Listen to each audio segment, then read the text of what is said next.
Au nom du Père et du Fils et du Saint-Esprit. Amen. Ô Seigneur, envoie ton esprit et tout sera créé, et tu renouvelleras la face de la terre. Prions. Dieu Tout-Puissant, que nul ne peut voir, tu as dissipé les ténèbres du monde par la venue de ta lumière. Nous t'en prions. Tourne vers nous ton visage de paix pour que nos louanges proclament l'œuvre merveilleuse que tu as accomplie dans la naissance de ton Fils unique. Lui qui vit et règne avec toi dans l'unité du Saint-Esprit, Dieu pour les siècles des siècles. Amen. Évangile de Jésus-Christ selon saint Luc.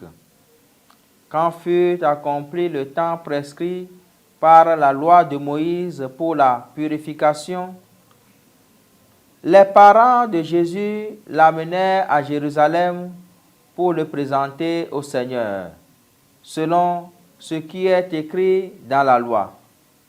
Tout premier-né de sexe masculin sera consacré au Seigneur. Il venait aussi offrir le sacrifice prescrit par la loi du Seigneur, un couple de tourterelles et 2 petites colombes. Or, il y avait à Jérusalem un homme appelé Siméon. C'est un homme juste et religieux qui attendait la consolation d'Israël, et l'Esprit Saint était sur lui. Il avait reçu de l'Esprit Saint l'annonce qu'il ne verrait pas la mort avant d'avoir vu le Christ, le Messie du Seigneur. Sous l'action de l'Esprit, Siméon vint au temple. Au moment où les parents présentaient l'enfant Jésus pour se conformer au rite de la loi qui le concernait, Siméon reçut l'enfant dans ses bras et il bénit Dieu en disant: « Maintenant, ô Maître souverain, tu peux laisser ton serviteur s'en aller en paix selon ta parole, car mes yeux ont vu le salut que tu préparais à la face des peuples, lumière qui se révèle aux nations et donne gloire à ton peuple Israël. » Le père et la mère de l'enfant s'étonnaient de ce qui était dit de lui. Siméon les bénit, puis il dit à Marie sa mère: « Voici que cet enfant provoquera la chute et le relèvement de beaucoup en Israël. Il sera un signe de contradiction, et toi, ton âme sera traversée d'un glaive.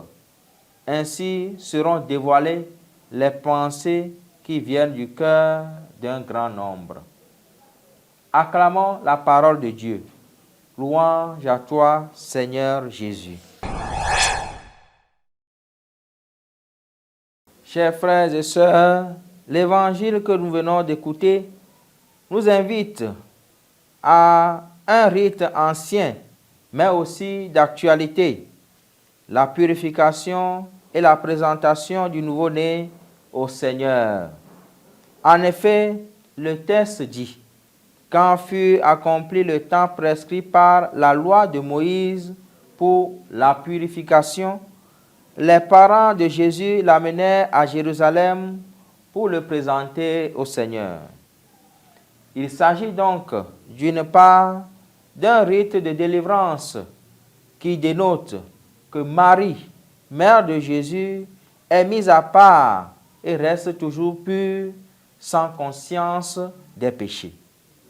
D'autre part, il est question de présenter l'enfant Jésus au Seigneur et de révéler dès l'enfance son identité et son origine à tous les hommes et à toute l'humanité. C'est aussi dans ce cadre du temple que va se révéler l'attente du peuple d'Israël et la consolation qu'il trouve dans l'enfant Jésus. Dans ce sens, et plus tard, Jésus, à 12 ans, dira au temple, « Ne savez-vous pas que je dois être dans la maison de mon Père ?» Bien plus, en chassant du temple les marchands, s'accomplit la parole prononcée par le prophète. « Le zèle de ta maison me dévore. » Chers frères et sœurs, dans le temple, Jésus n'est pas simplement présenté au Seigneur. Il est accueilli par le vieillard qui bénit cet enfant et prophétise. L'enfant, le père et la mère de l'enfant, ainsi que Siméon, sont 3 générations qui se rencontrent dans ce processus de socialisation, mais aussi qui se réjouissent de l'accomplissement de la parole de Dieu. Cette présentation nous invite, chers frères et sœurs, à offrir nos enfants au Seigneur, au mieux à se mettre ensemble, toutes les générations, pour assurer l'éducation et la socialisation des enfants qui contribuent justement à révéler la gloire du Seigneur. Que cette célébration nous aide à pouvoir glorifier le Seigneur dans les merveilles qu'il accomplit dans la vie de chacun et de chaque enfant, maintenant et pour les siècles des siècles. Amen. Au nom du Père et du Fils et du Saint-Esprit. Amen.